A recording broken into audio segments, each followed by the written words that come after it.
اسے جہنم کا کپڑے کا لباس پہناؤ، وَافْتَحُوا لَهُ بَابًا إِلَى النَّارِ، جہنم کی طرف اس کی کھڑکی کھول دی جائے۔ اور حدیث میں آتا ہے جب وہ کھولا جائے گا فَيَأْتِيهِ مِنْ حَرِّهَا وَسَمُومِهَا، اس جہنم کی تپش اور سختی یہ قبر کے اندر محسوس کرے گا۔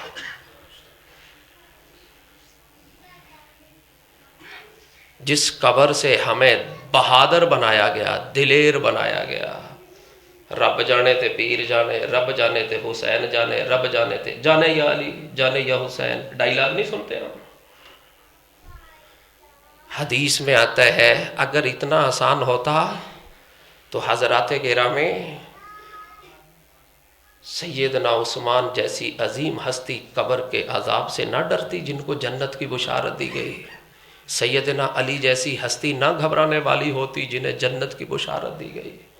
حضرت ابو بکر، حضرت ابو ہریرہ جلیل القدر صحابہ پڑھے جب کسی کو دفنانے جاتے تو کیا کیفیت ہوتی تھی۔ اب تو دفناتے ہوئے نہ ہمارا موبائل بند، نہ ہنسی مذاق بند، نہ چہرے پہ خوف، نہ چہرے پہ تغیر، نہ چہرے پہ افسردگی، کچھ بھی نہیں، کیونکہ قبر کا خوف نہیں، قبر کا ڈر نہیں۔ اور پھر حدیث میں آتا ہے جب اس کے اندر اس کو لیٹا کے اس کے لیے وہ جہنم کا لباس، جہنم کا بستر، جہنم کی کھڑکی کھول دی جاتی ہے تو پھر وَيُزَيَّقُ عَلَيْهِ قَبْرُهُ حَتَّى تَخْتَلِفَ فِيهِ أَضْلَاعُهُ، پھر اس کی قبر اس کو اس طرح دباتی ہے کہ پسلی کے اوپر پسلی چڑھ جاتی ہے، اور مومن کی قبر مد البصر،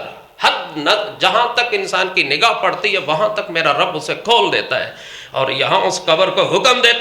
دیا جاتا ہے یہ میرا نافرمان بندہ تھا، اس کو جکڑ دو۔ حدیث میں آتا ہے قبر ایسے جکڑتی ہے کہ پسلی کے اوپر پسلی چڑھ جاتی ہے، اور یہ عمل بار بار ہوتا ہے۔ وَيَأْتِيهِ رَجُلٌ قَبِيحُ الْوَجْهِ،